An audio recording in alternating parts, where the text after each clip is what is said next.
लंबी गहरी सांस अंदर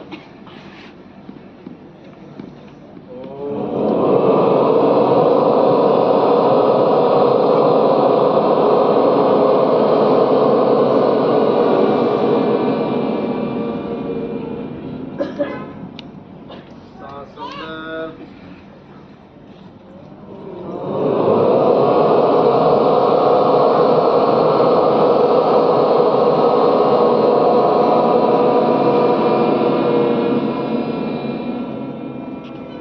सांस अंदर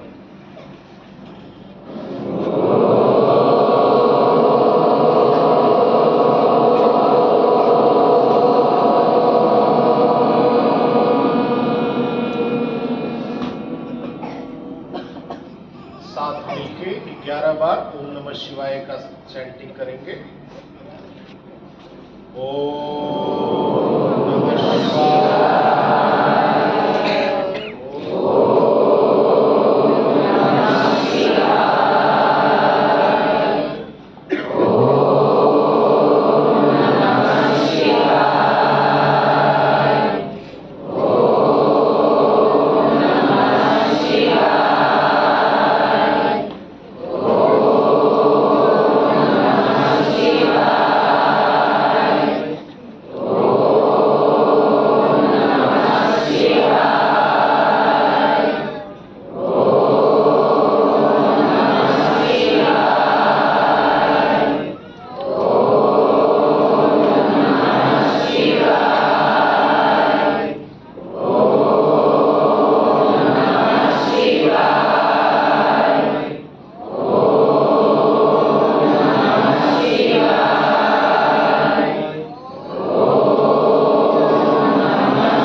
धीरे से आंखें खोलें।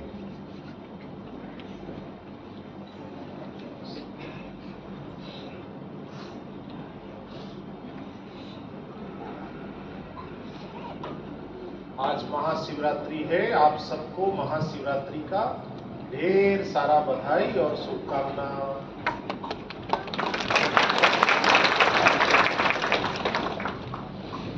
लोग महाशिवरात्रि के दिन जागते हैं शिव जी के यहाँ, नहीं? साल भर याद न करें पर एक दिन तो याद करते हैं। पर आप तो उस गुरु के शिष्य हैं जिनको ढूंढ के शिव जी आते हैं, नहीं? ऋषि मुनि लिख के जाते हैं कि आज से 100 वर्ष बाद कोई आएंगे सिद्ध पुरुष, ये शिवलिंग तब तक बचा के रखना। ये शिवलिंग उनको जाके बैंगलोर में, ये भी बोलते हैं कहाँ आएंगे, बैंगलोर आकर के और देना। और वो शिवलिंग कौन सा शिवलिंग है पता है आपको? आपके ही गुजरात का, जिसको 1 बार नहीं 2 बार नहीं 22 बार तोड़ा गया। वो कहते हैं ना, आपने देखा मैग्नेट देखा है? मैग्नेट, तो मैग्नेट में क्या होता है कि समान चुंबक जो होता है ना, वो एक दूसरे को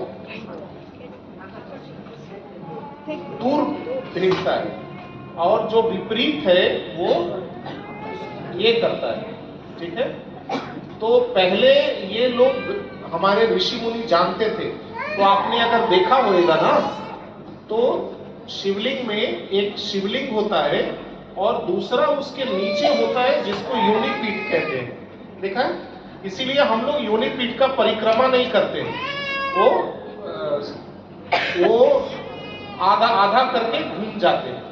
तो वो लोग क्या करते थे, वो लोग जो योनिपीठ बनाते थे उसी का शिवलिंग बनाते थे, उसी मैग्नेट का। तो क्या वो जो दिव्य मैग्नेट है या दिव्य शिवलिंग है वो हवा में ही रहता था, समझे? और हवा में कितना ऊंचा उसको करते थे? वो हवा में ऊपर भी जा सकता है, पर उसको ऐसा बनाया जाता था कि सूर्य का पहला किरण जो है वो सीधा शिवलिंग के ऊपर पड़े। तो ये सारा विद्या लुप्त हो गया, ये सारा शिवलिंग भी चला गया। पर जो लोग थे जिनका तो जान प्राण उसी भगवान में है, वो नहीं देखते हैं जैसे कैसे मुगल लोग आए तो वैष्णव लोग अपना ठाकुर जी को फल का गाड़ी में लेके भागे, बचाए, कहीं छुपे, कहीं रुके, कहीं जाकर के नाथ द्वारा में शरण लिया। ये सब हमारा धर्म में बहुत हुआ है। मरते मरते बचा करके 100-200 साल पूजा नहीं करेंगे, पर भगवान को संताड़ के रख दो भाई, बाद में देखेंगे अगर कोई बचा हम में से। तो ऐसा ही बचते बचाते वो सोचो कब का सोमनाथ का शिवलिंग है, वो जो महाराज जी लोग जो बचा के रखे हुए थे उन्होंने अपना चौपड़ा में लिख दिया कि भाई ऐसे जाके ये महाराज जी आएंगे तो उसका, तो आज का जो गुरुजी 6:30 बजे पूजा करेंगे ना, वो देखना तुम लोग, उसमें वो सोमनाथ का भी शिवलिंग का वो पूजा करेंगे। बराबर? तो अभी क्या करें, शुरू करें, है ना? शुरू करें। तो सब मन ही मन अपने गुरुजनों को याद कर ले, जितना भी गुरु बनाए हैं, आपके पिताजी, दादाजी, नाना जी, जो सबका जो आशीर्वाद है, गुरुजनों को याद कर ले। और गुरुजनों को याद करके, देखो शिव जी का पूजा में जब बैठते हैं ना, तो एक चीज याद रखना, हमेशा हम कहते हैं उसका समय अच्छा चल रहा है, उसका समय अच्छा नहीं चल रहा है, नहीं बोलते हैं ना, અત્યારે મારો ટાઈમ ખરાબ ચાલે છે और અત્યારે મારો टाइम સારું ચાલે છે। तो एक्चुअली देखो तो दुनिया को चला कौन रहा है? टाइम, है ना? आदमी वही है, जब उसका टाइम अच्छा रहता है तो वो तुरंत कहां से कहां पहुंच जाता है, और आदमी वही है उसका टाइम खराब हो जाता है तो कहां से कहां। ये टाइम को हिंदी में बोलते हैं, गुजराती में बोलते हैं काल। क्या बोलते हैं? काल। टाइम तो अंग्रेजी में आपने कहिए ना, उसको हिंदी और गुजराती में क्या बोलते हैं? काल। तो संसार को काल चला रहा है और काल ही उसका साक्षी भी है। तुम समझे ये दो बात? काल जज भी है और काल गवाह भी है। समझ में आया? अच्छा, नहीं समझ में आया और अच्छा। बराबर? ये जे काल छे, समय छे, એ જજ પણ છે અને એ સાક્ષી પણ છે। બરાબર? તમને કર્મોના ફળ મળ્યા એ भी કાલ આપી રહ્યા છે અને કર્મોના ફળ મળ્યા એની નોંધણી भी કોણ લઈ રહી છે? काल। तो अब अगर काल से देखो, अब कोई आदमी को देखो, उसको पता चलता है कि उसका समय बहुत खराब है, तो अचानक वो देखना उसको वो गाय को रोटी खिलाते हुए नजर आएगा, कुत्ते को पार्ले जी खिलाता हुआ नजर आएगा, मछली को आटा नाक नाक नाक, मेरा समय जल्दी अच्छा कर कर कर। बराबर? देखा है ऐसा लोग बहुत आपको मिलेगा। किसी ने कुछ बोल दिया है उसको, चींटी को पकड़ पकड़ के वो कुछ खिलाते, चॉकलेट खिलाते रहते हैं। समय ठीक करने का आदमी तुरंत 555 जुगाड़ में लग जाता है, नहीं मेरा टाइम ठीक हो। पर आदि मुनियों ने, देवताओं ने इसका एक एकदम सिंपल फॉर्मूला निकाला है। क्या सिंपल फॉर्मूला है? अगर तुम्हारा काल से प्रॉब्लम है ना, तो काल के बॉस महाकाल को कांटेक्ट करो। समझ में आया? काल, जैसे अभी मान लिया ये एरिया में राजू भाई को कोई गुंडा लड़े, बराबर, उनको इधर सत्संग करने में दिक्कत करे, तो वो क्या करेंगे? या तो वो गुंडा से भिड़ सकते हैं, या फिर गांधीनगर कोई मंत्री को फोन लगा दिया, वहां से मंत्री का फोन आया ना, वो गुंडा तो राजू भाई का पैर में, ऐसे भी सारा गुंडा राजू भाई का पैर में ही रहता है, बराबर, पर ऊपर हाई लेवल पे फोन लगाने से उसका तुरंत सुनवाई होता है। इसीलिए जो भी, जिसको भी ऐसा लग रहा है जीवन में मेरा समय ठीक नहीं है, समय नबड़ू चाले छे या समय, तो समय को बदलने के लिए समय के पीछे नहीं पड़ो, समय के जो भगवान है, समय के जो इष्ट हैं, काल के जो स्वामी हैं, महाकाल, उनका उपासना। समझ में आया? इसीलिए सब अच्छा समय चल रहा है तो भी महाकाल, खराब समय चल रहा है तो भी महाकाल, गमतु होए तो भी महाकाल, ना गमतु होए तो भी महाकाल। चलो, जय गुरुदेव। જેટલા આપણે अच्छा संकल्प, हाँ संकल्प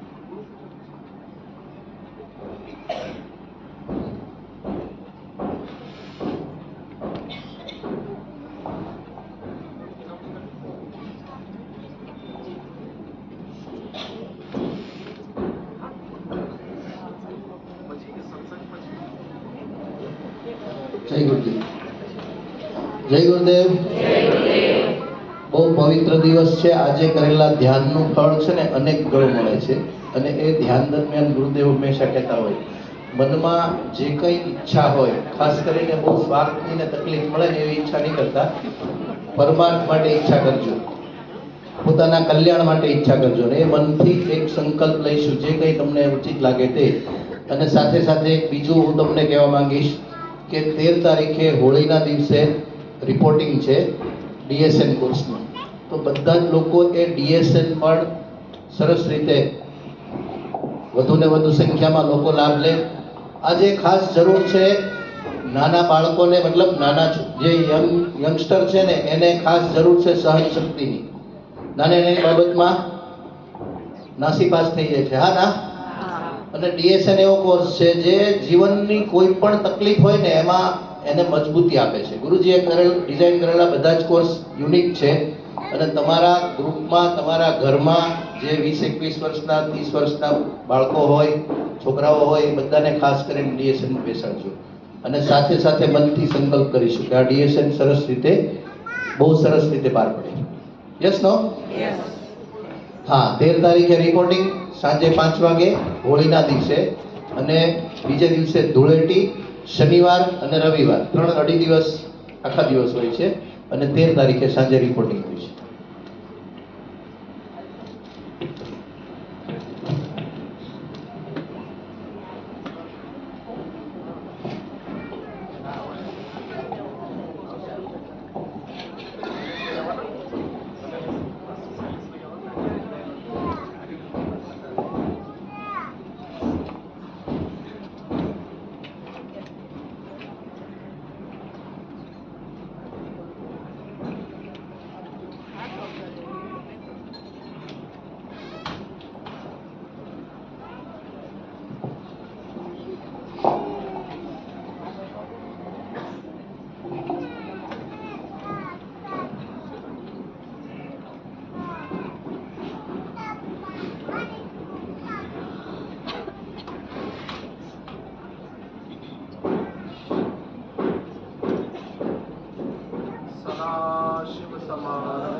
सर्वावस्थान्ततोऽपि वा यः स्मरेत् पुण्डरीकाक्षं सर्वाभ्याभ्यन्तरः शुचिः. आवाहनम् नारायणं पद्मभवं वसिष्ठं शक्तिं च तत्पुत्रपराशरं च व्यासं शुकं गौडपदं महान्तं गोविन्दयोगेन्द्रमथास्य शिष्यं श्रीशङ्कराचार्यमथास्य पद्मपादं च हस्तामलकं च शिष्यं तन्त्रोटकं वार्तिककारमन्यान् अस्मद्गुरुं सन्ततमानतोऽस्मि. श्रुतिस्मृतिपुराणानाम् आलयं करुणालयं नमामि भगवत्पादम् शङ्करं लोकशङ्करं शङ्करं शङ्कराचार्यं केशवं बादरायणं सूत्रभाष्यकृतो वन्दे भगवन्तो पुनः पुनः। यद्वारे निखिलानिलिम्पपरिषत् सिद्धिं विदत्ते निशम् श्रीमच्छ्रीरसिकं जगद्गुरुपदं नत्वात्मतृप्तिं गताः। लोकाज्ञानपयोदपाटनधुरं श्रीशङ्करं शर्मदं ब्रह्मानन्दसरस्वतीं गुरुवरं ध्यायामि ज्योतिर्मयम्। आवाहनं समर्पयामि श्रीगुरुचरणकमलेभ्यो नमः। आसनं समर्पयामि श्रीगुरुचरणकमलेभ्यो नमः। स्नानं समर्पयामि श्रीगुरुचरणकमलेभ्यो नमः। वस्त्रं समर्पयामि श्रीगुरुचरणकमलेभ्यो नमः। चन्दनं समर्पयामि श्रीगुरुचरणकमलेभ्यो नमः।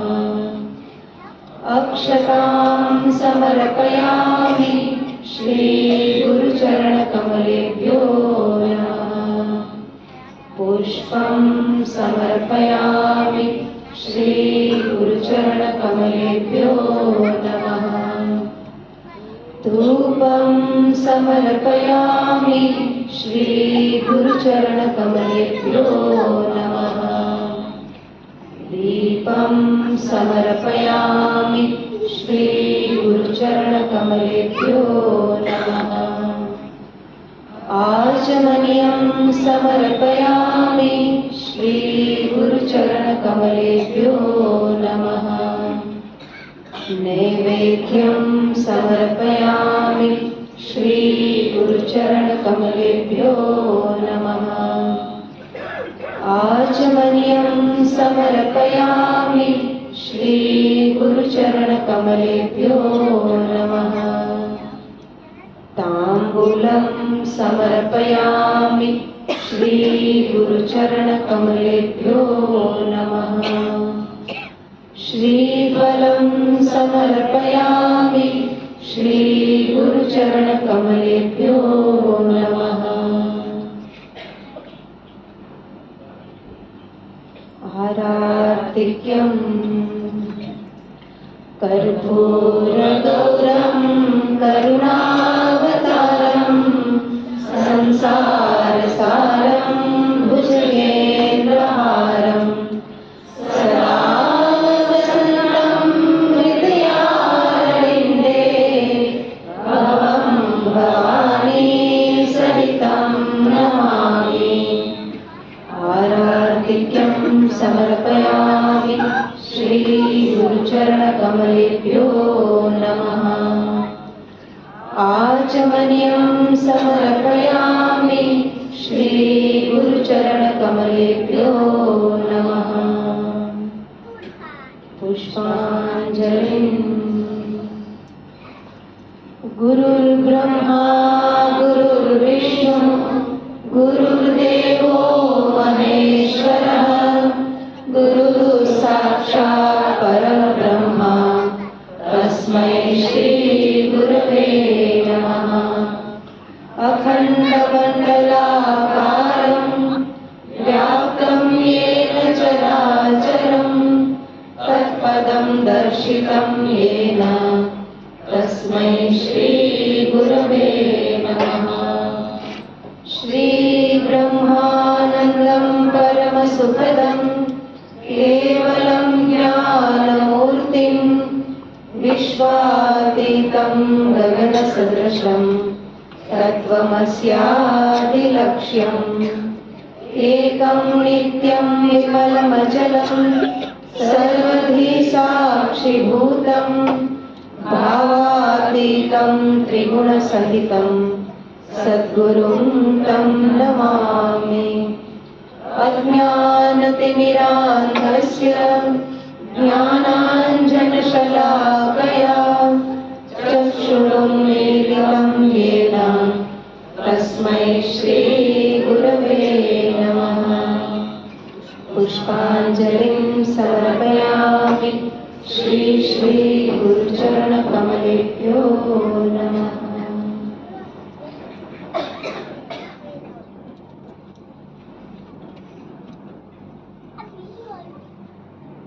આપણે જેટલા લોકો સંકલ્પ લેતા છીએ એના પાસે પુષ્પ અને અક્ષર પહોંચાડે છે।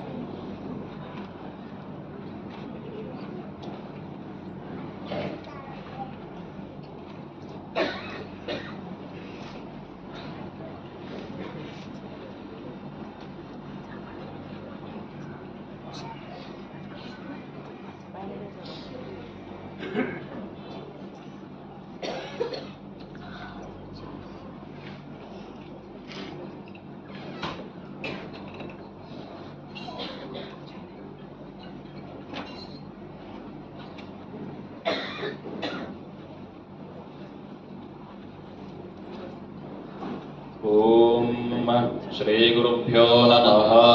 हरिः ओम। ओम नादशब्दमहीं कंठां सर्वविघ्नापहारिणीं पूजयेदस्त्रमन्त्रेण देवस्य प्रीतिकारणात् आगमार्थं तु देवानां गमनार्थं तु रक्षसाम् आदौ घण्टारवं नित्यं देवताह्वानलाञ्छनम् भूशुद्धिः विष्णुशक्तिसमत्पन्ने शङ्खवर्णे महीतले अनेकरत्नसम्पन्ने भूमिदेवि नमोऽस्तु ते। आसनशुद्धिः पृथ्वीत्वया धृता लोका देवि त्वं विष्णुना धृता त्वं च धारयमान् देवी पवित्रं कुरुजासनम् भैरवप्रार्थनम् तीक्ष्णशस्त्रमहाकाय कल्पान्तदहनोपमा भैरवाय नमस्तुभ्यमनुज्ञान् दातुमर्हसि। ॐ सुमुखश्चैकदन्तश्च कपिलो गजकर्णकः लम्बोदरश्च विकटो विघ्नराजो गणाधिपः धूम्रकेतुर्गणाध्यक्षो बालचन्द्रो गजाननः द्वादशैतानि नामानि पठे शृणुयादपि विद्यारम्भे विवाहे च प्रवेशे निर्गमे तथा सङ्ग्रामे सर्वकार्येषु विघ्नस्य न जायते। शुक्लाम्बरधरं विष्णुं शशिवर्णं चतुर्भुजं प्रसन्नवदनं ध्यायेत् सर्वविघ्नोपशान्तये। तदेव लग्नं सुदिनं तदेव ताराबलं चन्द्रबलं तदेव विद्याबलं दैवबलं तदेव लक्ष्मीपते ते स्मरामि। श्रीलक्ष्मीनारायणाभ्यां नमः। श्री उमामहेश्वराभ्यां नमः। श्रीवाणी हिरण्यगर्भाभ्यां नमः। श्री सीतारामाभ्यां नमः। श्री सजीवरन्दराभ्यां नमः। श्री अरुन्धती वसिष्ठाभ्यां नमः। ओम दुर्गायै नमः। ओम गणपतये नमः। ओम क्षेत्रपालाय नमः। ओम वास्तुपुरुषाय नमः। ओम मातृभ्यो नमः। ओम पितृभ्यो नमः। ओम गुरुभ्यो नमः। ओम आचार्येभ्यो नमः। ओम इष्टदेवताभ्यो नमः। ओम कुलदेवताभ्यो नमः। ओम ग्रामाधिदेवताभ्यो नमः। ओम सर्वेभ्यो देवेभ्यो नमः। ओम सर्वाभ्यो देवताभ्यो नमः। ओम सर्वेभ्यो ब्राह्मणेभ्यो नमः। ओम श्रीमद्भगवद्भोजायनादि आचार्येभ्यो नमः। प्रारंभकालः सुमुहूर्तोऽस्तु भवन्तो ब्रुवन्तो प्रारंभकालः सुमुहूर्तोऽस्तु भगवतो महापुरुषस्य। सबका पास पहुंच गया मूल अक्षर? कोई ऐसे भी है संकल्प किया है नहीं पहुंचा है? ठीक। अब जो आपके हाथ में है उसको अपना डाबा हाथ में रखना है। डाबा हाथના ઉપર તમારો જમણા હાથ મૂકી દો અને બંને લઈ જઈને તમારા જમણા ઢીંચણ ઉપર મૂકી દો। જમણા ઢીંચણ એના ઉપર ડાબા હાથ, સૌથી ઉપર જમણા હાથ। પંડિતજી જ્યારે નામ બોલાવશે તો તમે તમારા નામ અને પરિવારમાં બધા કુટુંબોના નામ યાદ કરજો। गोत्र बोलवावे तो गोत्र बोलजो, राशि बोलावे तो राशि बोलजो, ना याद हो तो शिव गोत्र, शुभ राशि, शुभ नक्षत्र। भगवतो महापुरुषस्य विष्णोः विष्णोराज्ञया प्रवर्तमानस्य अद्य ब्रह्मणः द्वितीयपरार्थे श्रीहरेः श्वेतवराहकल्पे वैवस्वतमन्वन्तरे कलियुगे प्रथमपादे जम्बूद्वीपे भरतखण्डे भारतवर्षे महामेरोः शुभदक्षिणे पार्श्वे श्रीमद्गोदावर्याः शुभदक्षिणे तीरे बौद्धावतारे तापीनदीतीरे रामक्षेत्रे सह्यपर्वते सूरत्नगर्याम् अस्मिन् वर्तमानकालनाम व्यावहारिके प्रभवादिषष्टिसंवत्सराणां मध्ये पिङ्गलनामसंवत्सरस्य उत्तरायणे शिशिरऋतौ फाल्गुणमासे कृष्णे पक्षे अद्य त्रयोदश्यां तिथौ सौम्यवासरयुक्तायाम् एवं गुणविशेषेण विशिष्टायां पुण्यायां पुण्यकाले महापुण्यशुभतिथौ श्री वेदविज्ञानमहाविद्यापीठे विराजमानानां श्री गुरूणां तथा सर्वेषां भक्तमहाजनानां सभी रिपीट कीजिए। अस्माकं सह कुटुम्बानां योग क्षेम स्थैर्य वीर्य विजय अभय आयुष्य आनंद आयुः आरोग्य ऐश्वर्य आदि अभिवृद्धि अर्थम धर्म अर्थ काम मोक्ष चतुर्विध पुरुषार्थ फल पुण्य सिद्धि अर्थम ये ग्रहाः अरिष्ट स्थानेषु स्थिताः तेषां ग्रहाणां शुभ एकादश स्थान फल प्राप्ति अर्थम नक्षत्र दशामार्गे क्रूर महा दशायां क्रूर अंतर भुक्त्या जनित जनिष्यमाण सर्व अरिष्ट बाधा निवारण अर्थम समस्त ग्रहचार पीड़ा परिहार अर्थम अपमृत्यु कालमृत्यु घोरमृत्यु क्षुद्रमृत्यु ध्रुवमृत्यु व्याळमृत्यु सर्वमृत्यु पीड़ा परिहार अर्थम आध्यात्मिक आदिभौतिक आदिदैविक नव जनित तापत्रय शांति अर्थम बाह्य अभ्यंतर शत्रुकृत क्रियमाण मारण उच्चाटन स्तंभन मोहन आकर्षण विद्वेषण मंत्र यंत्र तंत्र समस्त प्रयोग उपद्रव शांति अर्थम गृहे अलक्ष्मी निवारण अर्थ सिद्ध्यर्थम् अष्टलक्ष्म्याः स्थैर्यता शुभता सिद्धि अर्थं देश विदेशेषु सनातन धर्म प्रचार कार्येषु यशोलाभ प्राप्ति अर्थं श्री सूर्य गणपते अंबिका शिव विष्णु देवता प्रीति अर्थं पंचामृत अभिषेक पूर्वक रुद्राभिषेक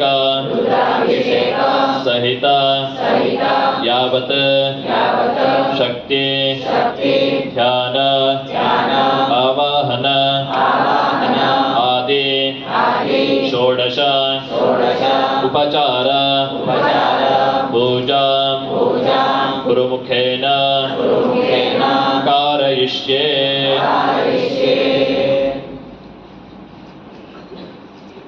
अभी आपके पास जो आए वॉलेंटियर, उनको सारा पुष्प अक्षर अपने दाएं हाथ में लेकर के वापस कारयिष्ये बोल करके तन्निर्विघ्नता सिद्ध्यर्थं श्री गुरुगणपति प्रार्थनं करिष्ये। ओम नमो गुरुभ्यो गुरुपादुकाभ्यो नमः परेभ्यः परपादुकाभ्यः आचार्यसिद्धेश्वर पादुकाभ्यो नमोऽस्तु लक्ष्मीपतिपादुकाभ्यः। ओम गणानान्त्वा गणपतिगं हवामहे कविं कवीनामुपमश्रवस्तमम् ज्येष्ठराजं ब्रह्मणस्पतान शृण्वन्नोतिभिः सेदसादनम्। श्रीगुरुगणपतये नमः। प्रार्थनां समर्पयामि। कलशस्य मुखे विष्णुकण्ठे रुद्रः समाश्रितः मूले तत्तस्थितो ब्रह्मा मध्ये मातृगणा स्मृताः कुक्षौ तु सागराः सर्वे सप्तद्वीपा वसुन्धरा ऋग्वेदो यजुर्वेदः सामवेदो हितर्मणः अन्यैषहिताः सर्वे कलशन्तु समाश्रिताः अत्र गायत्री सावित्री शान्तिः पुष्टिकरी तथा आयान्तु देव पूजार्थं दुरितक्षयकारकाः सर्वे समुद्रा सरस्तीर्थानि जलदा नदाः गङ्गे च यमुने चैव गोदावरि सरस्वती नर्मदे सिन्धु कावेरी कलशेऽस्मिन् सन्निधिं कुरु कलशजलं दश गायत्र्याभिमन्त्र्या।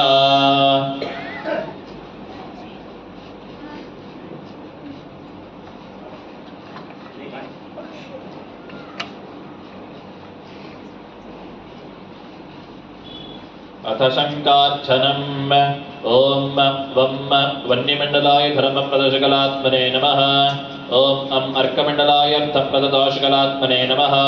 प्रणवेन ओम इति जलमापूर्य ओम मं सोममण्डलाय कामप्रदषोडशकलात्मने नमः। चक्रमुद्रया संरक्ष्य सुरभिमुद्रया अमृतीकृत्य दार्घ्यमुद्रया निर्विलीकृत्य शङ्खमुद्रां प्रदर्श्य ओम पम्पाञ्जन्याय विद्महे पद्मगर्भाय धीमहि तन्नः शङ्खः प्रचोदयात्। ओम पम्पाञ्जन्याय विद्महे पद्मगर्भाय धीमहि तन्नः शङ्खः प्रचोदयात्। ओम पम्पाञ्जन्याय विद्महे पद्मगर्भाय धीमहि तन्नः शङ्खः प्रचोदयात्। शङ्खतीर्थं कलशोदके किञ्चिन्निक्षिप्य पूजोपकरणं सम्प्रोक्ष्य देवस्य मूर्तिस्त्रिः प्रोक्ष्य आत्मानं प्रोक्ष्य शङ्खमध्ये स्थितं जम्भ्रामितं केशवोपरि अङ्गलग्नं मनुष्याणां ब्रह्म इत्यायुतं दहेत्। पुनः शङ्खे जलं पूरयित्वा देवस्य दक्षिणभागे स्थापयेत्। अथ आत्मार्चनम्। यो वेदादौ स्वरः प्रोक्तो वेदान्तेतः प्रतिष्ठितः तस्य प्रकृतिलीनस्य यः परस्य महेश्वरः तस्या शिखाया मध्ये परमा आत्मा व्यवस्थितः स ब्रह्म स शिवः स हरिस्सेन्द्रः सोऽक्षरः परमः स्वराट्। ॐ अतलाय नमः ॐ वितलाय नमः ॐ सुतलाय नमः ॐ तलातलाय नमः ॐ रसातलाय नमः ॐ महातलाय नमः ॐ पातालाय नमः ॐ भूर्लोकाय नमः ॐ भुवर्लोकाय नमः ॐ सुवर्लोकाय नमः ॐ महर्लोकाय नमः ॐ जनालोकाय नमः ॐ तपोलोकाय नमः ॐ सत्यलोकाय नमः ॐ चतुर्दशभुवनाधीश्वराय नमः उत्तरतः चण्डेश्वराय नमः इति विसर्जयेत्। अथ मण्डपार्चनम्। ॐ यक्षेभ्यो नमः ॐ रक्षोभ्यो नमः ॐ अप्सरेभ्यो नमः ॐ गन्धर्वेभ्यो नमः ॐ किङ्करेभ्यो नमः ॐ गोभ्यो नमः ॐ देवमातृभ्यो नमः ॐ मण्डपाश्रितदेवताभ्यो नमः। जलगन्धाद्युपचारपूजान् समर्पयामि। अथ द्वारपालपूजां करिष्ये। ॐ पूर्वद्वारे द्वारश्रीये नमः धात्रे नमः विधात्रे नमः दक्षिणद्वारे द्वारश्रीये नमः चण्डाय नमः प्रचण्डाय नमः पश्चिमद्वारे द्वारश्रीये नमः जयाय नमः विजयाय नमः उत्तरद्वारे द्वारश्रीये नमः शङ्खनिधये नमः पुष्पनिधये नमः। द्वारपालपूजां समर्पयामि। अथ आवाहनम्। भास्कराय विद्महे महद्युतिकराय धीमहि तन्नो आदित्यः प्रचोदयात्। श्रीसूर्याय नमः। सूर्यमावाहयामि स्थापयामि पूजयामि। ॐ एकदन्ताय विद्महे वक्रतुण्डाय धीमहि तन्नो दन्ते प्रचोदयात्। श्रीमन्महागणपतये नमः। महागणपतिम् आवाहयामि स्थापयामि पूजयामि। ॐ कात्यायनाय विद्महे कन्याकुमारि धीमहि तन्नो दुर्गे प्रचोदयात्। श्रीदुर्गायै नमः। दुर्गाम् आवाहयामि स्थापयामि पूजयामि। ॐ तत्पुरुषाय विद्महे महादेवाय धीमहि तन्नो रुद्रः प्रचोदयात्। श्रीसामसदाशिवाय नमः। सामसदाशिवम् आवाहयामि स्थापयामि पूजयामि। ॐ नारायणाय विद्महे वासुदेवाय धीमहि तन्नो विष्णुः प्रचोदयात्। श्रीमन्महाविष्णवे नमः। महाविष्णुम् आवाहयामि स्थापयामि पूजयामि। आवाहित श्रीसूर्यगणपत्यम्बिका शिवविष्णुदेवताभ्यो नमः। ध्यायामि ध्यानं समर्पयामि। आवाहयामि रत्नसिंहासनं समर्पयामि। पादारविन्दयोः पाद्यं पाद्यं समर्पयामि। हस्तयोः अर्घ्यमर्घ्यं समर्पयामि। मुखारविन्दे आचमनीयं समर्पयामि। पञ्चामृताभिषेकस्नानं कर्तुं पञ्चद्रव्यपूजां करिष्ये। क्षीरे सोमाय नमः। सोमम् आवाहयामि स्थापयामि पूजयामि। दध्ने वायवे नमः। वायुमावाहयामि स्थापयामि पूजयामि। कृते रवये नमः। रविमावाहयामि स्थापयामि पूजयामि। मधुनि विश्वेभ्यो देवेभ्यो नमः। विश्वान् देवान् आवाहयामि स्थापयामि पूजयामि। शर्करया सवित्रे नमः। सवितारमावाहयामि स्थापयामि पूजयामि। आवाहित पञ्चामृतदेवताभ्यो नमः। लं पृथिव्यात्मे नमः। गन्धं कल्पयामि। कम् आकाशात्मे नमः। पुष्पं कल्पयामि। यं वायुवात्मे नमः। धूपं कल्पयामि। तं तेजोमयात्मे नमः। दीपं कल्पयामि। अमृतात्मे नमः। नैवेद्यं परिकल्पयामि। पंचोपचारपूजां समर्पयामि। कमलाग्रषणस्नाने विनियोगः। ॐ आपोष्ठामयो भवस्तान ऊर्जेदधातन महेरणाय चक्षसे यो वश्यमतमोरसस्तस्य भाजयते हनः उशचेरिव मातरः तस्मा अरङ्गमामवो यस्य क्षयाय जन्मथ आपो जनयथा जनः। मलाकर्षणस्नानं समर्पयामि। क्षीरेण स्नापयिष्ये। ॐ आप्यायस्व समेतुत विश्वतः सोमनुष्णियम् अवावाजस्य सङ्गथे। क्षीरस्नानं समर्पयामि।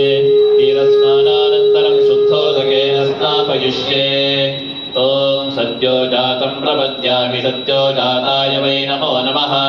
भवे भवेनातिभवे भवस्व मां भवोद्भवाय नमः। शुद्धोदकस्नानं समर्पयामि। दध्ना स्नापयिष्ये। ॐ दधिग्रावण्डाकारिशुद्धिस्नानश्वस्य वाजिनः सुरभिनो मुखाकरत्प्रणायोगक्षितार्जत दधिस्नानं समर्पयामि। शुद्धोदकेन स्नापयिष्ये।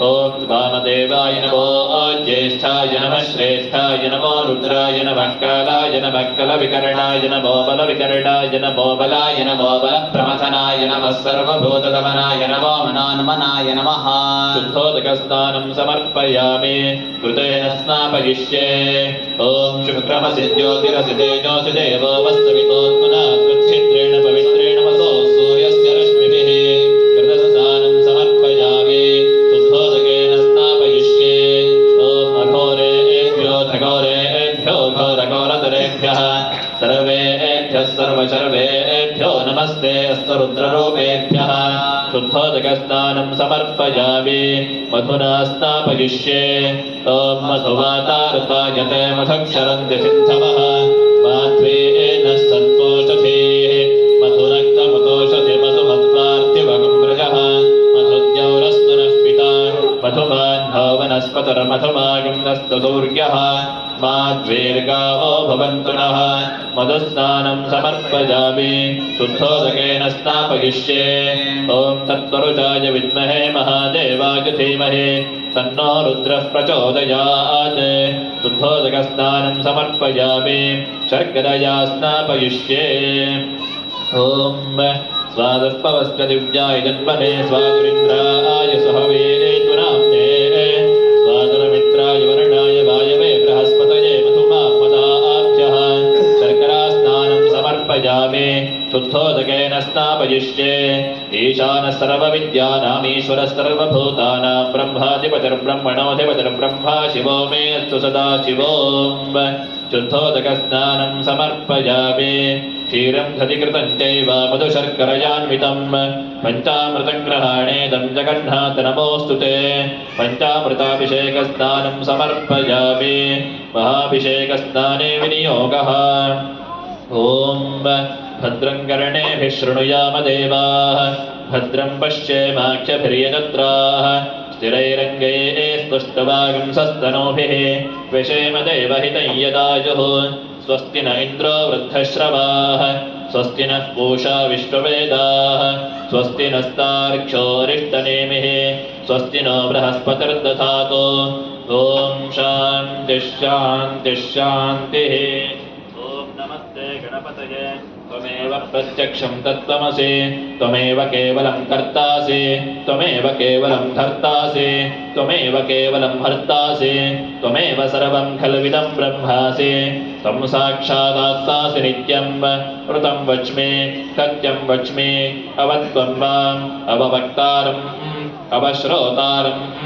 अवदातारम् अवधातारम् अवानोचानमवशिष्यम् अवपश्चात्तात् अवपुरस्तात् अवोत्तरात्तात् अवदक्षिणात्तात् अवचोर्ध्वात्तात् अवाधरात्तात् सर्वतो मां पाहि पाहि समन्तात् त्वं वाङ्मयस्त्वं चिन्मयः त्वमानन्दमयस्त्वं ब्रह्ममयः त्वं सच्चिदानन्दातु तेजोऽसि त्वं प्रत्यक्षं ब्रह्मासि त्वं ज्ञानमयो विज्ञानमयोऽसि सर्वं जगदिदं त्वत्तो जायते सर्वं जगदिदं त्वत्तस्तिष्ठते सर्वं जगदिदं त्वयि लयमेष्यते सर्वं जगदिदं त्वयि प्रत्येते त्वं भूमिरापो नलो निलो नभः त्वं चत्वारि वा आत्मदाने त्वं गुणत्रयातीतः समवस्थात्रयातीतः त्वं देहत्रयातीतः त्वं कालत्रयातीतः त्वं मूलाधारस्थितोऽसि नित्यं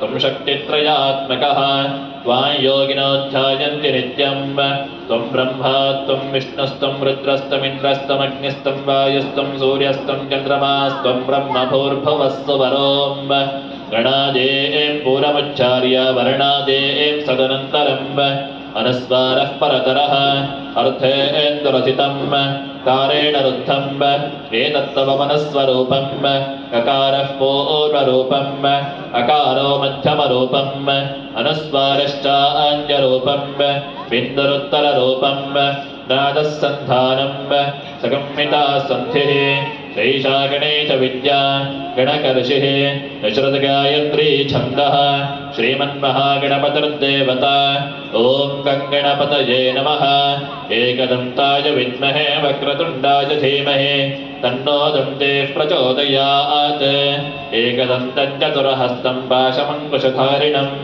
रथं च वरदं हस्तैर्बिभ्राणं मूषकध्वजं रक्तं लम्बोदरं शूर्पकर्णकं रक्तवाससं रक्तगन्धानलिप्ताङ्गं रक्तपुष्पैः सुपूजितं भक्तानुकम्पिनं देवं जगत्कारणमच्युतम् आविर्भूतं च रष्ट्यादो प्रकृतेः पुरुषात्परम् एवं ध्यायति यो नित्यं स योगी योगिनां वरः ॐ नमो व्रातपतये नमो गणपतये नमः प्रमथपतये नमस्ते अस्तु लम्बोदराय एकदन्ताय विघ्नविनाशिने शिवसुताय श्रीवरवरदमूर्तये नमः सहना भवतु सहनौ भुनक्तु सह वीर्यं करवावहे तेजस्विनावधीतमस्तु मा विद्विषावहे ॐ शान्तिः शान्तिः शान्तिः अस्य श्रीरुद्रस्य प्रश्नस्य अनुष्टुप्छन्दः अघोरऋषिः अमृतानुष्टुप्छन्दः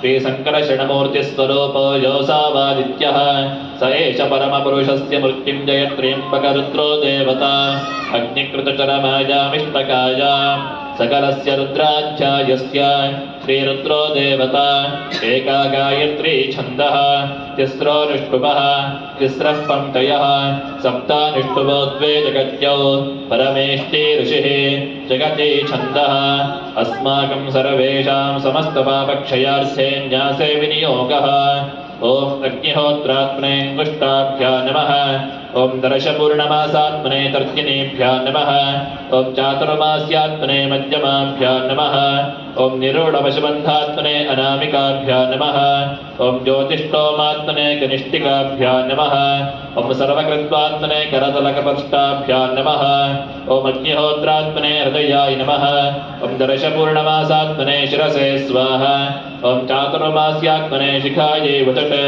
ॐ निरूढवशबन्धात्मने कवचाय हुम्ब ॐ ज्योतिष्ठोमात्मने नेत्रत्रयाय वौषट ॐ सर्वकृत्वात्मने अस्त्राय पट भूर्भुवस्वरोमिति दिग्भन्तः ध्यानम् आपातानलवस्तलान्तभुवनद्ब्रह्माण्डमा विस्फुरज्योतिस्पाटिकलिङ्गमौलिविलसत्पूर्णेन्दुवान्तामृतैः अस्तोकाप्लुतमेकमीशमनिशं रुद्रानुवाकाञ्जपं ध्याये दीप्सिद्धये ध्रुवपदं विप्रो विषिञ्चेच्छिवम् ब्रह्माण्डं व्याप्तदेहाभासरुचो भासयन्तो भुजङ्गैः कण्ठे गालाः कपर्दा कलिशिशकलाश्चण्डकोदण्डहस्ताः रक्षारुद्राक्षभूषा प्रणतमवयराशाम्भवा मूर्तिवेदाः रुद्रा श्रीरुद्रसूक्तप्रकृतिभवान् प्रयच्छन्तु सौख्यम् कैलाशिखरे रम्ये शङ्करस्य शिवालये देवतास्तत्र मोदन्ते तन्मे मनः शिवसङ्कल्पमस्तु ॐ क्रीडादेवहोर्मधुर्यज्ञनीर्बृहस्पतिरुक्था मदानि चकुंसिषद्विश्वे देवाः सोक्तवाचः पृथिवीमातर्मामाहिकं सेर्मधुमनिष्ये मधुजनिष्ये मधुवक्ष्यामि मधुवतिष्यामि मधुमते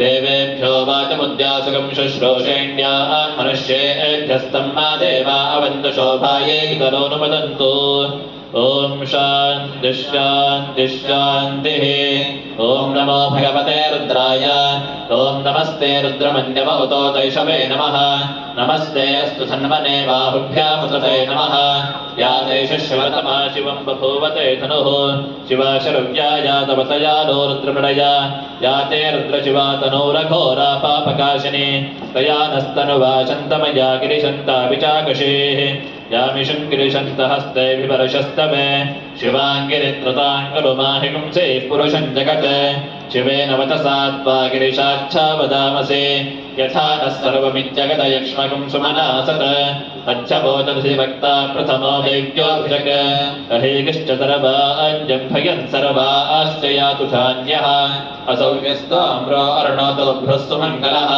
ते चेमागं रुद्रा अमितो दिक्षुश्रुताः सहस्रशो वैशागुम्हेण एमहे असव्योऽवसर्पति नीलग्रीवो विलोहितः उदैनं गोपा अदृशं नदृशन्नुगहार्यः उदैनं विश्वाभूतानि सुदृष्टो मृडयातिनः नमोऽस्तु नीलग्रीवाय सहस्राक्षाय मीरुषे अथो ये अस्य सत्त्वानोऽहं तेभ्यो करं नमः प्रमुञ्च धन्वनस्तु भयोराद्रियोर्जाम् याचते हस्ते शलः पराता भगवो वप अपतत्य धनस्त्वकं सहस्राक्षिषते सुथे निशीर्क्यशल्यानां मुखा शिवो नस्तु मना भव विद्यन्थनः कवर्धिनो विशल्यो बाणवागुमुत अनेशन्नस्येषव आपुरस्य शङ्गतिः व्यातेः तरमेषुष्टमहस्ते बभूवते धनुः तयास्मान् विश्वतस्त्वमयक्ष्मया परिभुज नमस्ते अस्त्वायुधायानादताय दृष्णवे उपाभ्यामुतते नमो बाहुभ्यां तव धन्वने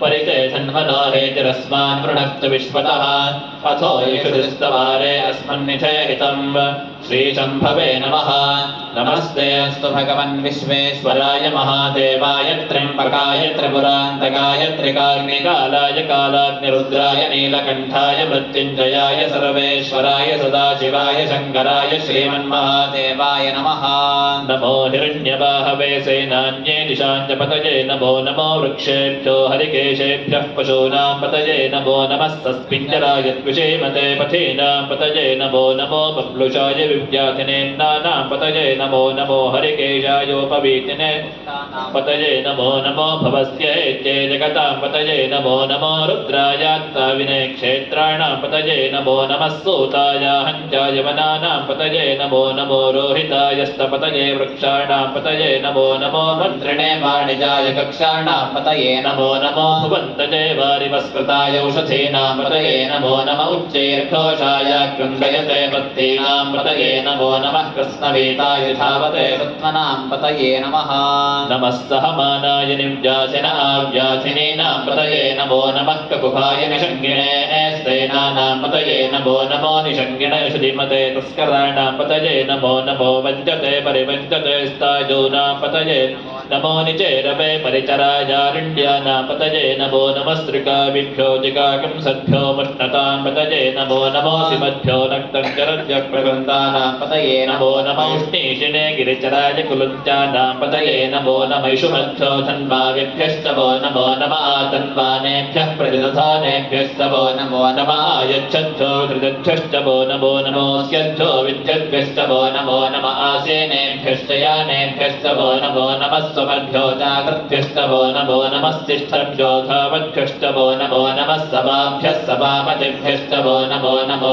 अश्वेभ्यो अश्वपतिभ्यश्च वो नमः नमः व्याधिनेभ्यो विविध्यन्तेभ्यश्च वो नमो नमो गणाभ्यस्त्रगम्हतेभ्यश्च वो नमो नमो गत्सेभ्यो गत्सपतिभ्यश्च वो नमो नमो व्रातेभ्यो व्रातपतिभ्यश्च वो नमो नमो गणेभ्यो गणपतिभ्यश्च वो नमो नमो विरूपेभ्यो विश्वरूपेभ्यश्च वो नमो नमो महद्भ्यः क्षुल्लकेभ्यश्च वो नमो नमो रथेभ्यो रथेभ्यश्च वो नमो नमो रथेभ्यो रथपतिभ्यश्च वो नमो नमः सेनाभ्यस्तेनानिभ्यश्च वो नमो नमः क्षत्रभ्यः सङ्ग्रहेतृभ्यश्च वो नमो नमस्तक्षभ्यो रथकारेभ्यश्च वो नमो नमः कुलालेभ्यः कर्मालेभ्यश्च वो नमो नमः पुञ्जिष्टेभ्यो निषादेभ्यश्च वो नमो नमः यशकृभ्यो धन्वकृभ्यश्च वो नमो नमो मृगजेभ्यश्वनिभ्यश्च वो नमो नमश्वभ्यश्वपतिभ्यश्च वो नमः नमो भवाय च रुद्राय च नमः शर्वाय च पशुपतये च नमो नीलग्रीवाय च श्रीकण्ठाय च नमः कवर्दिने च उद्युक्तकेशाय च नमः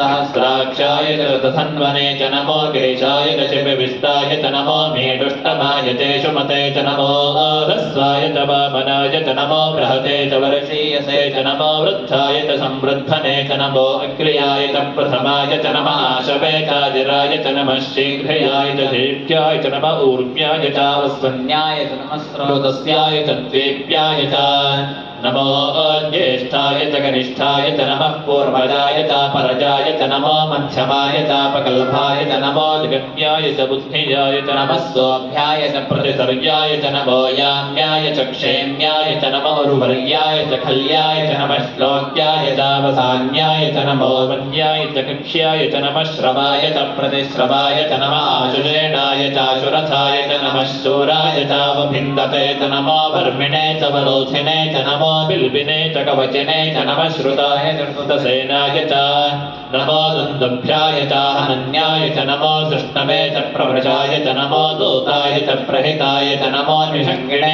तेषुधिमते च नमस्तीक्ष्णे शमे च युधने च नमः स्वायुधाय च धन्वने च नमः श्रुत्याय च पत्याय च नमः काट्याय च नेत्याय च नमः सूत्याय च रस्याय आद्याय च नमो नाद्याय च वैशन्ताय च नमः गोप्याय च वट्याय च नमो वर्षाय च वर्षाय च नमो मेघ्याय च विद्युत्याय च नमः इंद्रियाय च तप्याय च नमो वात्याय च रेश्मियाय च नमो वास्तव्याय च वास्तुपाय च नमस्तोमाय च रुद्राय च नमस्ताम्राय च अरुणाय च नमश्चङ्गाय च पशुपतये च नमः उग्राय च भीमाय च नमो अग्रेवथाय च दूरेवथाय च नमो हन्त्रे च हनीयसे च नमो वृक्षेभ्यो हरिकेशेभ्यो नमस्ताराय नमश्चम्भवे च मयोभवे च नमश्चङ्कराय च मयस्कराय च नमः शिवाय च शिवतराय च नमस्तीर्थ्याय च गोल्याय च नमः पार्याय च वार्याय च नमः प्रतरणाय चोत्तरणाय च नमः आधार्याय च लाद्याय च नमः षष्ट्याय च भेन्याय च नमः सिकत्याय च प्रवाक्याय च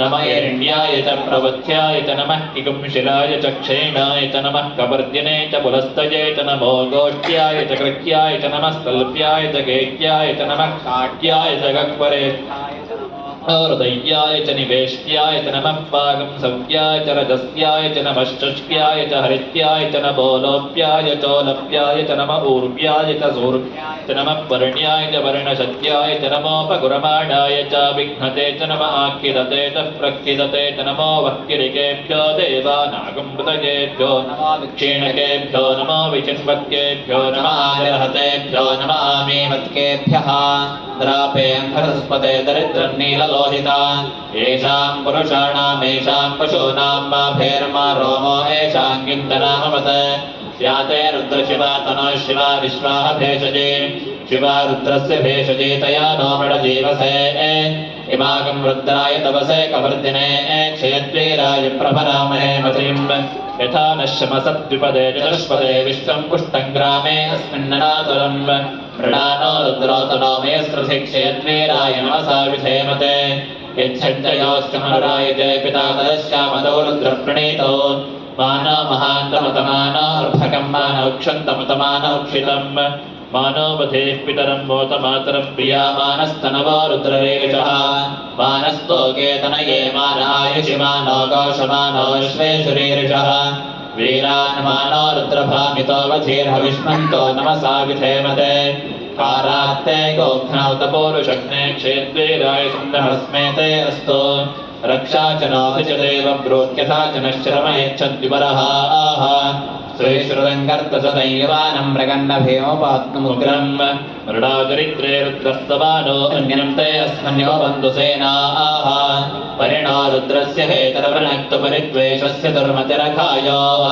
अवस्थिरामकवद्भ्यस्तनश्वमेध्वस्तोकायतनयाय नृय मेढुष्टमशिवतमशिवो नः सुमना भव परमे वृक्षायुधं निधाय कृत्तिं पसानाचर विनाकं दिप्रदागहे विकिरितविलोहित नमस्ते अस्तु भगवः यास्ते सहस्रकं हेतयोज्ञमस्मन्निव बन्धुताः सहस्राणि सहस्रथा बाहुवोस्तव हेतयः तासामीशानो भगवः पराचीनां खाकृते सहस्राणि सहस्रचोजे रुद्रादिभूम्यां तेषाकं सहस्रयोजने वधन्वानि तन्मसे अस्मिन् महच्चरणवे एन्तरिक्षे ववाधे नीलग्रीवाशितिकण्ठाः सर्वासः क्षमाचराः नीलग्रीवाशितिकण्ठादिवगं रुद्रापश्रिताः ये वृक्षेषु अस्मिञ्जरा नीलग्रीवा विलोहिताः ये भूतानामधिपतयो विशिखासः कपर्दिनः येऽन्येषु विध्यन्ति पात्रेषु पिबतो जनान् ये प्रथां प्रतिरक्षयैकप्रदायुयुथः ये तीर्थानि प्रचरन्ति सृगावन्तो निषङ्गिणः य एतावन्तश्च भूयागुंसस्य दिशा रुद्रावितस्थिरे तेषाकं सहस्रयोजने प्रधन्वानि धर्मसे नमो रुद्रेभ्यो ये पृथिव्यां ये एन्तरिक्षे ये दिवे येषामन्नं वातो वर्षमिषवस्तेभ्यो च प्राचीर्दश दक्षिणादश प्रतीचीर्दशोदीचीर्दशोऽर्थास्तेभ्यो नमस्ते नो मृडयन्तु तें दिष्मो यश्च नो द्वे कृतं भोजं भेदधामि ॐ नमः शिवाय ॐ नमो नारायणाय त्र्यम्बकं यजामहे सुगन्धिं पुष्टिवर्धनम् उर्वारुकमिव बन्धनान् मृत्योर्मुक्षीयमामृतात् एते सहस्रमयुतं पाशा मृत्यो मृत्याय हन्तवे तानि यज्ञस्य मायया सर्वानवयजामहे पृथ्वे स्वाहा पृथ्वे स्वाहा ॐ नमो भगवते रुद्राय विष्णवे मृत्युर्मे पाहि ॐ नमो भगवते रुद्राय विष्णवे मृत्यवे स्वाहा सदाशिवो ॐ अग्ना विष्णु सजोषसे मा वर्धन्तु वाङ्गिरः जुम्नेर्वाजेभिरागतम् वाजश्च मे प्रसवश्च मे प्रयतिश्च मे प्रसिद्धिश्च मे धीतिश्च मे कृतश्च मे स्वरश्च मे श्लोकश्च मे श्रावश्च मे श्रुतिश्च मे ज्योतिश्च मे सुवश्च मे प्राणश्च मे पानश्च मे व्यानश्च मे सुश्च मे चित्तञ्च मासीतञ्च मे वाक्च मे मनश्च मे चक्षुश्च मे श्रोत्रञ्च मे दक्षश्च मे बलञ्च महोजश्च मे सहस्रमायुश्च मे जरा च महात्मा च मे धनोश्च मे शर्म च मे वर्म च मेऽङ्गानि च मे स्थानि च मे पुरोगुंसि च मे शरीराणि च मे जैष्यञ्च माधिपत्यञ्च मे मन्यश्च मे भावश्च मे मश्च मे भ्रश्च मे जयमा च मे महिमा च मे वरिमा च मे प्रतिमा च मे वर्षमा च मे द्राकुया च मे वृद्धं च मे वृद्धिश्च मे सत्यं च मे श्रद्धा च मे जगच्च मे धनञ्च मे वशश्च मे त्रिशिश्च मे क्रीडा च मे मोदश्च मे जातं च मे जनिष्यमाणं च मे सूक्तं च मे सुकृतं च मे वित्तं च मे वेद्यं च मे भूतं च मे भविष्यच्च मे सुखं च मे सुपथं च मरुद्धं च मरुद्धिश्च मे क्लप्तिं च मे क्लप्तिश्च मे मतिश्च मे सुमतिश्च मे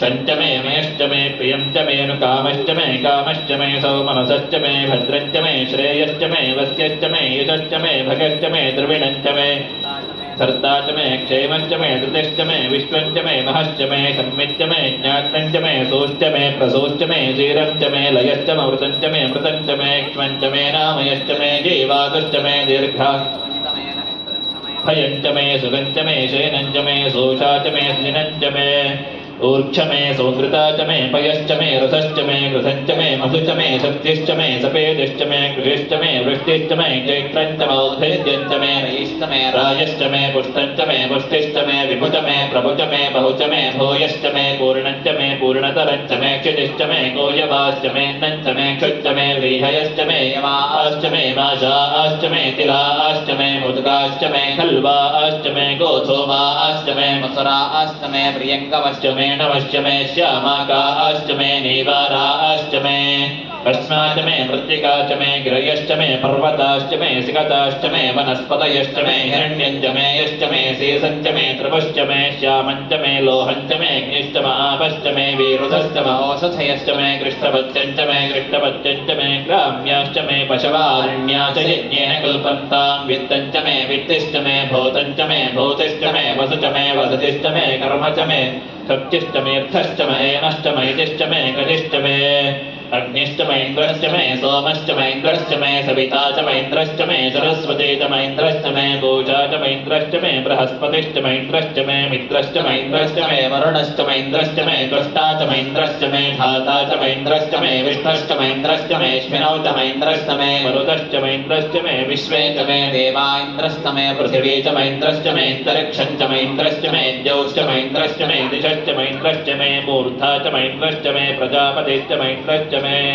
अगुंशश्च मे रश्मिश्च मे दाभ्यश्च मे धिपतिश्च उपागुंशश्च मे इन्द्रयामश्च महेन्द्रवायवश्च मे मैत्रावरुणश्च प्रतिप्रस्थानश्च मे शुक्रश्च मे मन्थे च माग्रयणश्च मे वैश्वदेवश्च मे ध्रुवश्च मे वैश्वानरश्च मृतुग्रहाश्च मे दिग्राह्याश्च महेन्द्राग्नश्च मे वैश्वदेवश्च मे मरुत्तुतीयाश्च मे माहेन्द्रश्च मादित्यश्च मे सावित्रश्च मे सारस्वतश्च मे पौष्णश्च मे पात्नीवतश्च मे हार्योजनश्च मे विघ्नश्च मे वरयिश्च मे वेदिश्च मे दिष्णियाश्च मे त्रिजश्च मे चमसाश्च मे ग्रावाणश्च मे सरवस्नोपर्वाश्च मे त्रिशमणे च मे द्रोणकलशश्च मे वायुव्यानि च मे पोतभृच्च मासवनीयश्च माग्नेयञ्च मे अवृद्धानञ्च मे ग्रहाश्च मे सुरश्च मे पुरोडाशाश्च मे पजताश्च मे वृतश्च मे स्वकाकारश्च मे अग्निश्च मे कर्मश्च मे अर्घश्च मे सूर्यश्च मे प्राणश्च मे स्वमेधश्च मे पृथिवी च मे दितिश्च मे दितिश्च मे द्यौश्च मे चक्वरीरङ्गुलयो दिशश्च मे यज्ञेन कल्पन्तां वृक्ष मे साम च मे स्तोमश्च मे युश्च मे दीक्षा च मे तमश्च मरुतश्च मे व्रतं च मे होरात्रयो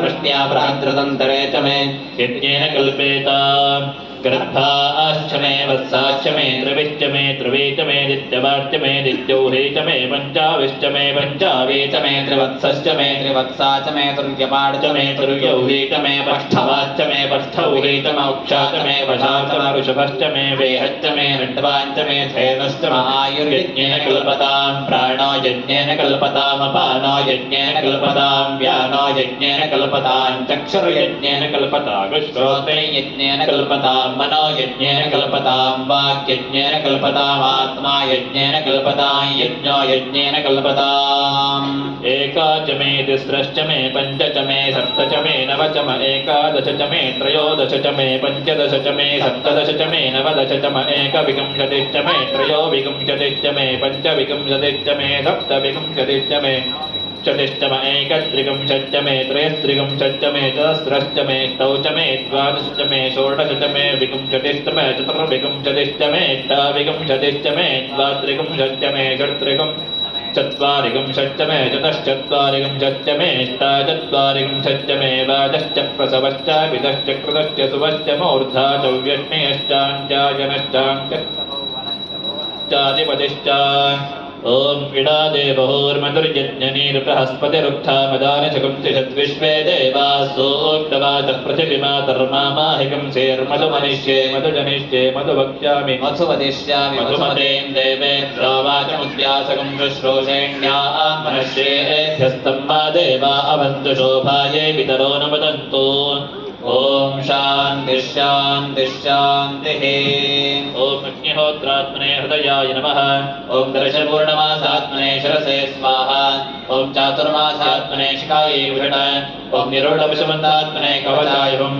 ॐ ज्योतिष्ठामात्मने नेत्रत्रयाय वोषट ॐ सर्वकृत्वात्मने अस्त्राय फट भूर्भुवस्त्रोमिति दिग्विमोकः ध्यानं ब्रह्माण्डौ व्याप्तदेहा भसितस्तुरुचो भासयन्तो भुजङ्गैः कण्ठे कालाः कपर्दा कलशशकलाः षण्डकोदण्डहस्ताः रक्षारुद्राक्षभूषाः प्रणतमयराशाम्भवा मूर्तिभेदा रुद्रा श्रीरुद्रसूक्तप्रकटितो भवा पृच्छन्तु सौख्यम् ॐ जातवेदसे तनवाम सोममराजे यतो नितः दिवेदः सनः परशतदुर्गाणि विश्वानावेव सुन्धं दुरिताद्यग्निः तामग्निवर्णां तपसा ज्वलन्तीं वैरोचनीं कर्मफलेषु दुष्टाः दुर्गां देवीं शरणमहं प्रपद्ये सुतरसि तरसे नमः अग्ने त्वं पारयानुयो अस्मान् स्वस्ति भरति दुर्गाणि विश्वा भूश्च पृथ्वी बहुलान उर्वे भवातोकायतनयायिषय्योः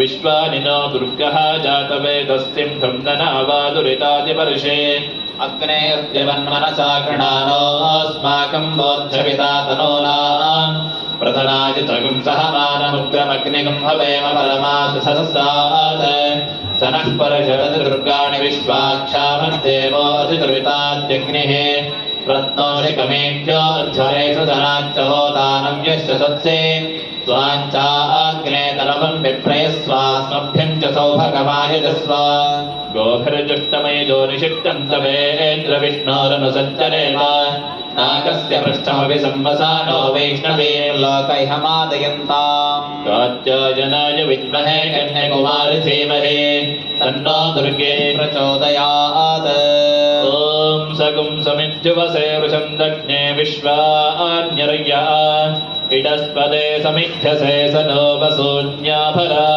सङ्गच्छध्वं संवदध्वं संवो मनासि जानता देवाभागं यथा पूर्वे सञ्जानाना उपासते समानो मन्द्रस्तमिति समाने समानं मनस्तः चित्तमेषान् समानं मन्त्रमभिमन्त्र एव समानेन वो हविषा जुहोमि समानेव आकोतिः समाना हृदयानि वः समानमस्तु वो मनो यथा वस्तु सहासते ॐ नमो ब्रह्मणे नमो अस्त्वग्नये नमः पृथिव्ये नमो ओषधेभ्यः नमो वाचे नमो वाचस्पतये नमो विष्णवे प्रहते करोमि ॐ नमो ब्रह्मणे नमो अस्त्वग्नये नमः पृथिव्ये नमो ओषधेभ्यः नमो वाचे नमो वाचस्पतये नमो विष्णवे बृहते करोमि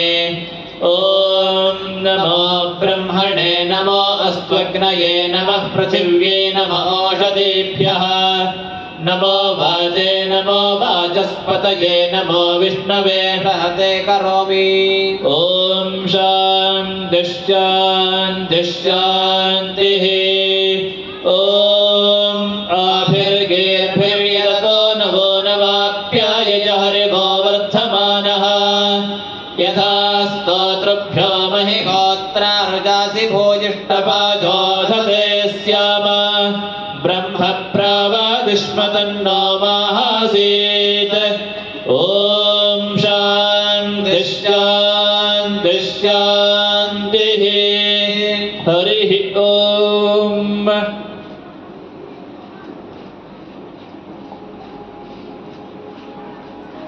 ॐ नमः शिवाय ॐ नमः शिवाय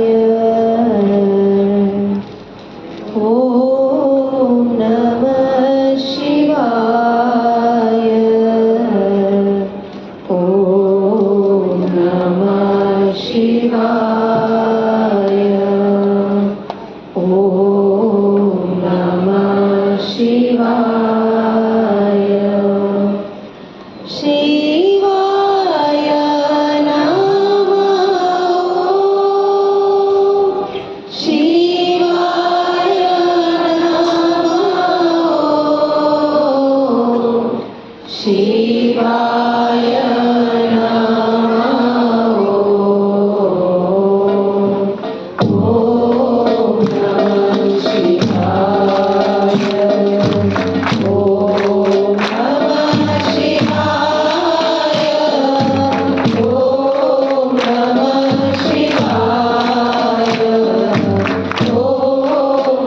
नमः शिवाय शिवाय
चन्द्रशेखराय नमः चन्द्रशेखराय नमः गंगाधराय नमः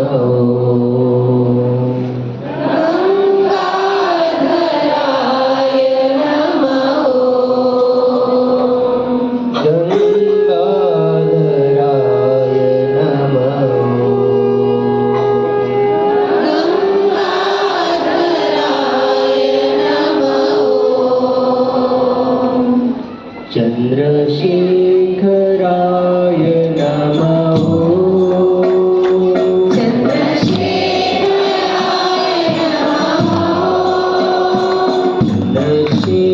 चन्द्रशेखराय नमः चन्द्रशेखराय नमः गंगाधराय नमः गंगाधराय नमः गंगाधराय नमः गंगाधराय नमः लिंगेश्वराय नमः लिंगेश्वराय नमः लिंगेश्वराय नमः लिंगेश्वराय नमः परमेश्वराय नमः परमेश्वराय नमः परमेश्वराय नमः परमेश्वराय नमः ॐ नमः शिवाय नमः ॐ नमः शिवाय नमः ॐ नमः शिवाय नमः ॐ नमः शिवाय नमः ॐ नमः शिवाय नमः ॐ नमः शिवाय नमः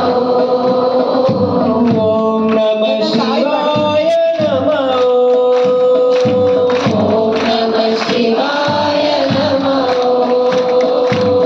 ॐ नमः शिवाय नमः ॐ नमः शिवाय नमः शिव शिव शिवाय नमः शिव शिव शिवाय नमः शिव शिव शिवाय नमः शिव शिव शिवाय नमः भवभयहराय नमः भवभयहराय नमः भवभयहराय नमः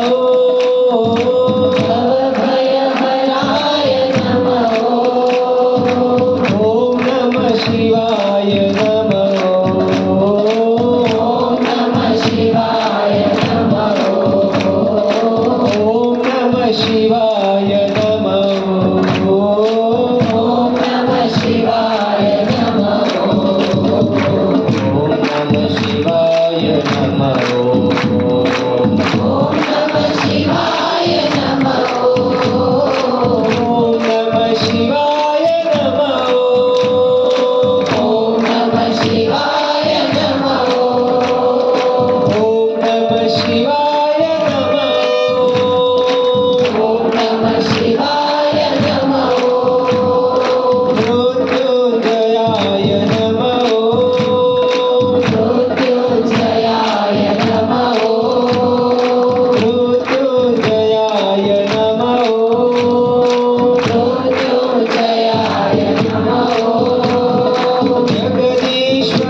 ॐ नमः शिवाय ॐ नमः शिवाय ॐ नमः शिवाय ॐ नमः शिवाय ॐ नमः शिवाय ॐ नमः शिवाय ॐ नमः शिवाय ॐ नमः शिवाय ॐ नमः शिवाय ॐ नमः शिवाय ॐ नमः शिवाय ॐ नमः शिवाय ॐ नमः शिवाय ॐ नमः शिवाय ॐ नमः शिवाय ॐ नमः शिवाय शिव शिव शिव शिव शिव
शिवराजा महेश्वरा जय शंकर शिव शंभो शिवराजा महेश्वरा जय शंकर शिव शंभो शंभो शंभो जय शंकर शिव शंभो शंभो शंभो जय शंकर शिव शंभो नटराजा माहेश्वरा जय शंकर शिव शंभो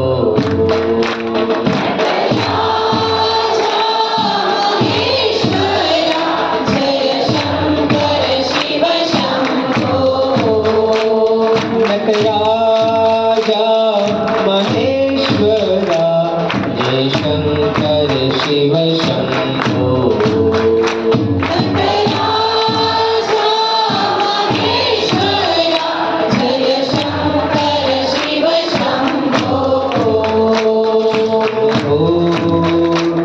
शंभो जय शंकर शिव शंभो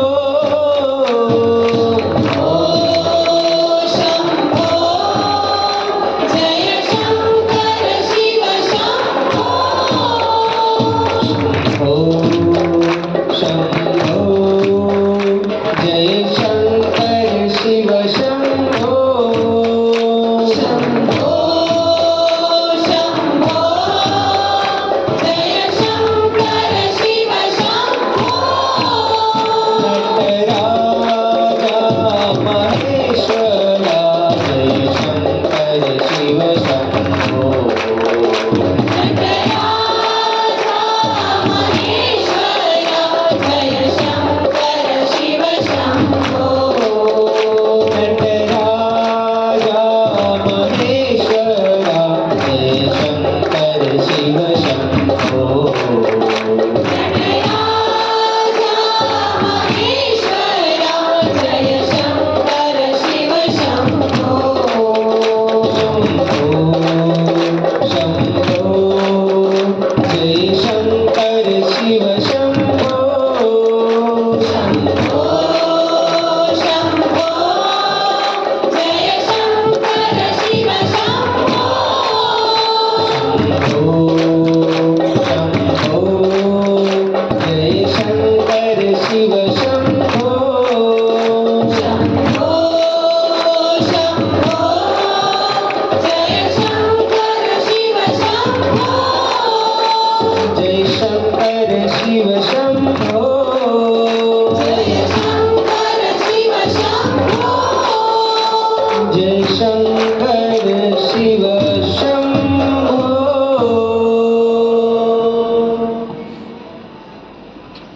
જે લોકો સંકલ્પ અને યજમાનમાં છે એ લોકો જ ખાલી ઊભા થઈશું આરતી માટે બાકી બધા બેસી રહીએ